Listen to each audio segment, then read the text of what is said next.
بسم الله الرحمن الرحيم والصلاة والسلام على المبعوث رحمة العالمين سيدنا وحبيبنا محمد وعلى آله وصحبه من اهتدى بهديه إلى يوم الدين. ما بعد، السلام عليكم ورحمة الله وبركاته.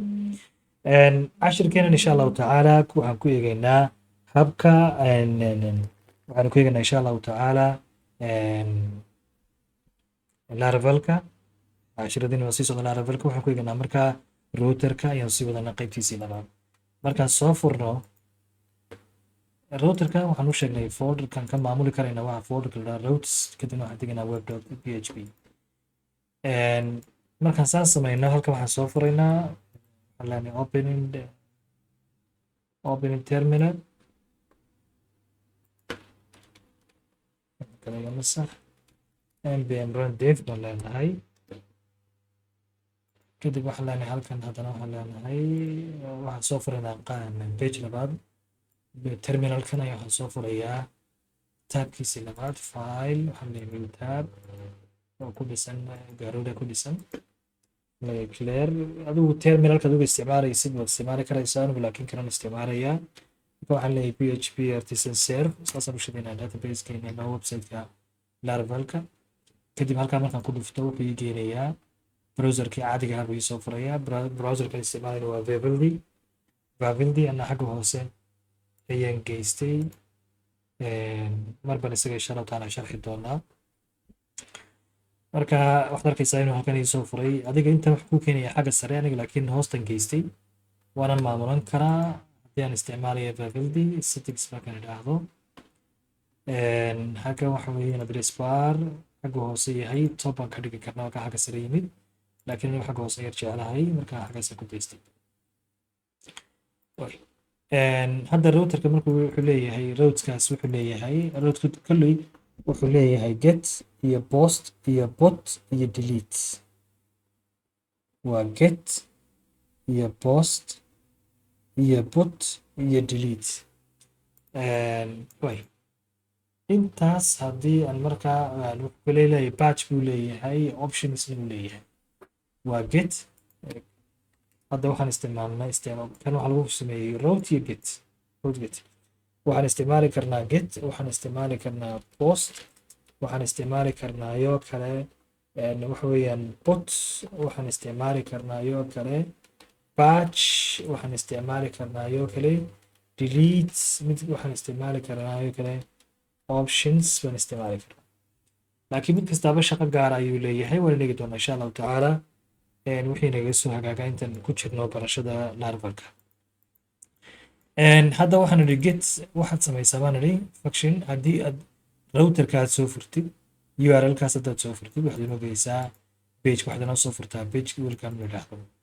pageka welcome waa kee. haddii aan tagno resource, aan sii tagno views, aan sii tagno welcome, waa kaas. halkan waxaa ku yaala intaasaa ku taala. haddii intaan kale aan masaxo aan ku qoro this page named welcome.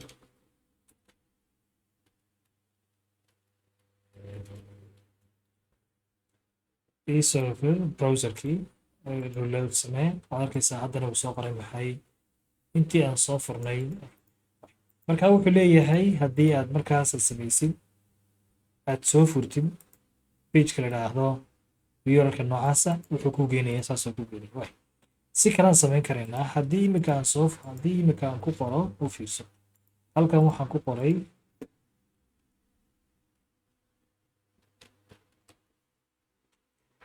haddii hadda soo refresh gareeyo waxaad arkaysaa wuxuu leeyahay pagekaasi nagfaado oo wuxuu nambarkiisu yahay 404. maxay ka dhigan tahay? hadda waxaan urlka la idhaahdo welcome, urlka welcome la idhaahdo haddaan soo furo kaasii soo furo. haddii aan urlkeeni halkan eegno waxaad arkaysaa inaanay welcome kuma jirto.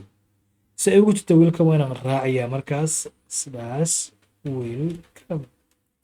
intaa marka raaciyo pagekaas uu soo furaya. yacni intan waa inta igu base urlka la idhaahdaa. intan mar kastaba iyadu isla soconaysa iyadu intan inooda. wixii intaa ka dambeeya, wixii halkaa ka dambeeya ayaa la dhahdaa ayuu rootkan isagu maamulaya. hadda xaggan leenahay return view waxaan odhan karaynaa baan idhi go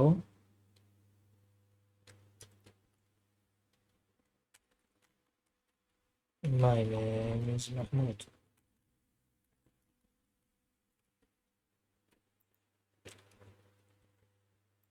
haddii hadda soo refresh gareeyo waa inuu ii soo saaraa hadda qoraalkeennii aan soo qornay ee ahaa my name is Mahmoud.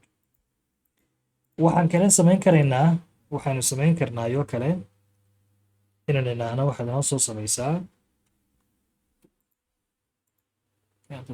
qariibaniga file waxaan view waxaan tegayaa appearance waxaan kasii tegaya appearance marka leadkaasaan diidayaa leadkaasaan iska doonaa iska qariyo view appearance waxaan sii tegayaa active position hid banley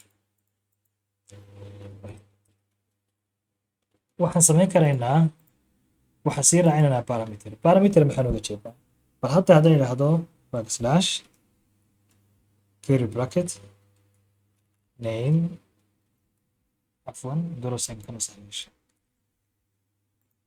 hadda haddaad arkaysid waxaan ku odhanayaa halkan dot haddii hadda aan soo refresh garayno cillad buu soo saaraya cilladda sababta uu soo saaraya waa maxay wuxuu leeyahay waxa meesha ka maqan ereygii name baa ka maqan haddii hadda haddaan ku qoro si raaciyo maxamuud enter c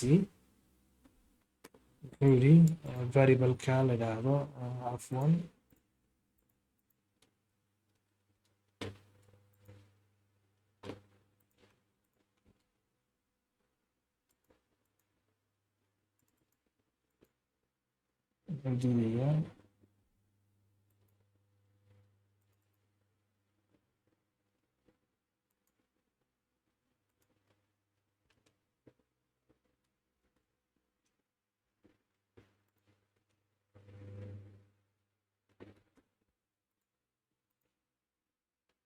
diidayaa markaa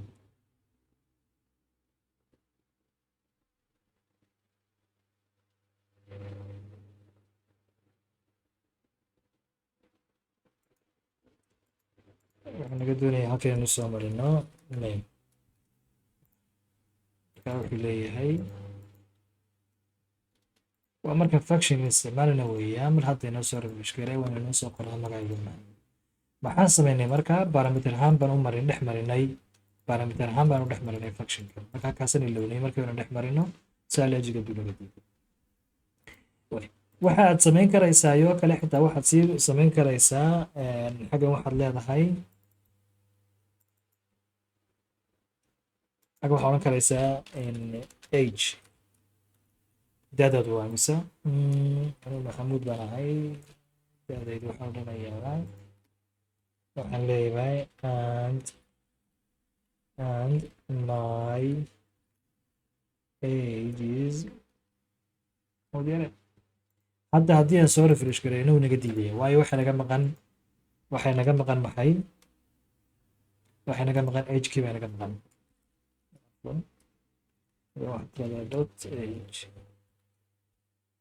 agekii baa naga maqan ageku muxuu ahaa baan idhi waa 30 weeyaan marka waa inuu soo qoray intii my name is Mahmoud and my age is 30 Mahmoud iyo 30 xaguu ka keenay wuxuu ka keenay URL-ka ayuu ka keenay sidii la fahamtay laba yeelan ku dawaqida xagga saraan ku geeyay inta la qabsanaysa address bar oo fiirso halkan wuxuu keenay maxay Mahmoud iyo 30 xagaas oo ka soo qaatay wada fahmi karaysaa halkan way waxaan sii samayn karnaa oran karaynaa nameka haddii inu fiirsano dhahno imika waxaad ka dhigtaa 231 wuu soo qoraya laakiin sidaa saxda ah nameka waxaan ugu talagalay in string noqdo qoraal uu noqdo xarfo ama word noqdo aanu noqon maxay numbers aanu noqon si aan taa uga kontrolno qofka userka isticmaalaya ama end userka waxaan oran karaynaa halkan string waxaa siisaa name waa inuu noqdo string agent waa inuu yahay maxay int soo refresh garee hadda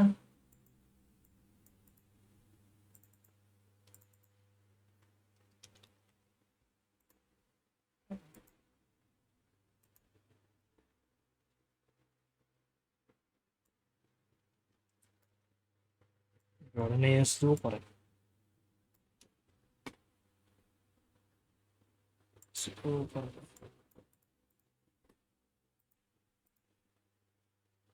waad ku sii maamulin karaysaa qaabkaas oo kale. waxaad odhan karaysaa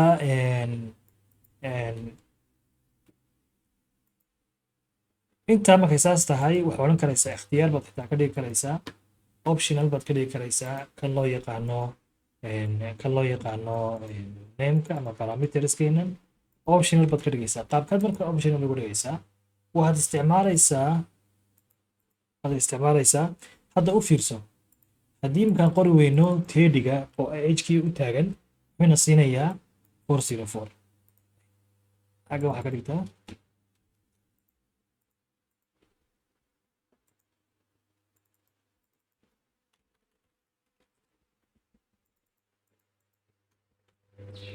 haddii imka tediga hkii aan qori weyno waxayna siinayaa 404, laakiin waxaan ka dhigi karnaa option haddii aan calaamadda dolasaanka isticmaalno age kadib, laakiin curly bracketka waana ku dhex jirtaa marka. haddii imka refreshan soo siino waana siiyaa wuxuu naga diiday, xaggana waynaan siinaa isna, halkana wayna isaga siinaa maxay calaamaddaas siinaa,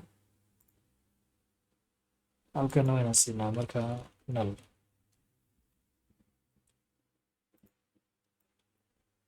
wuxuu leeyahay age wuxuu noqon karaya null buu noqon karaya.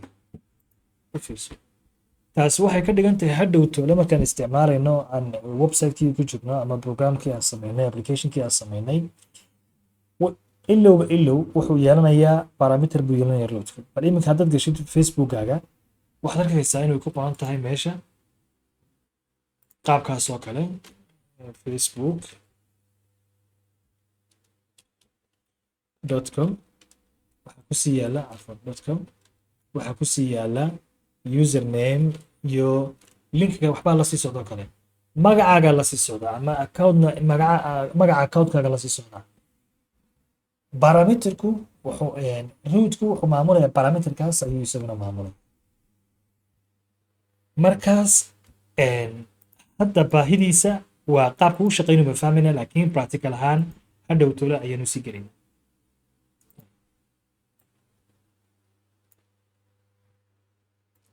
waxaan isticmaali karaynaa oo kale waxyaalo fara badan baan isticmaalaynaa. waay su-aal baa meesha imanaysa markaasuu qof ina weydiinayo oo ah oo macalin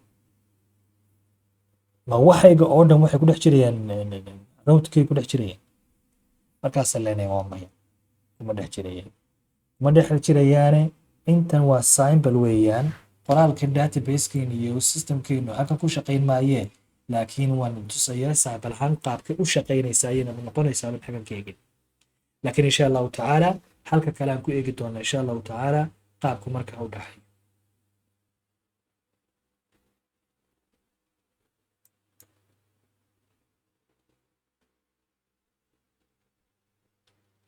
waay waxaan oran karanaa xitaa ayoo kale weer maxaan raacinaynaa leenahay markaas ageow xagaad ku dhex jirtaa wax ku dhex jirtaa ma leenahay 0 ilaa waa ku dhex jirtaa 0 ilaa 7.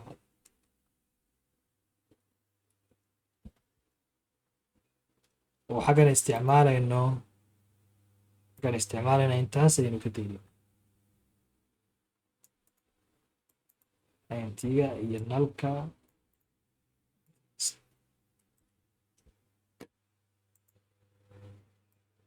ayuu leeyahay.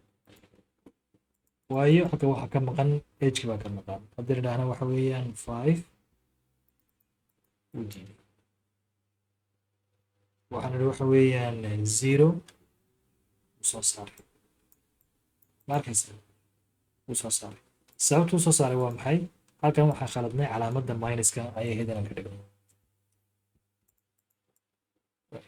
5ka haddaba soo saar kaynoo soo saaray 5 inoo qor soo saaray, haddana -1 u diidaya. sababtuu diidaya waa maxay? sababtuu diidaya waxaan nidhi waxa weeyaan agekaasi waa inuu noqdaa number u dhexeeya 0 ilaa 9 weliba plus.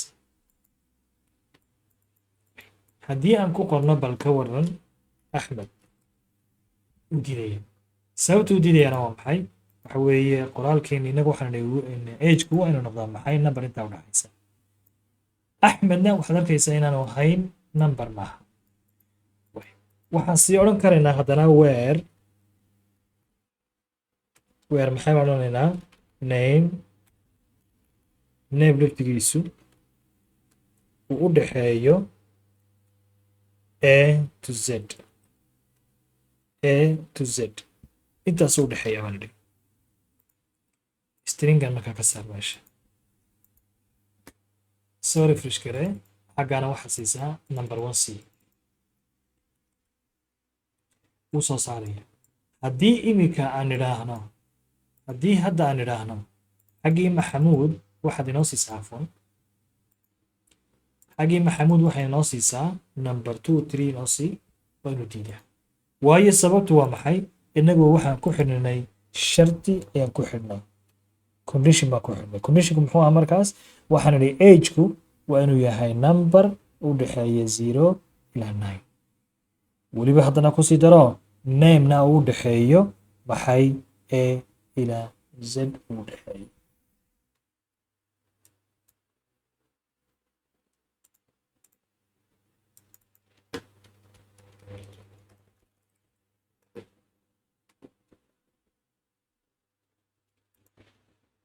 way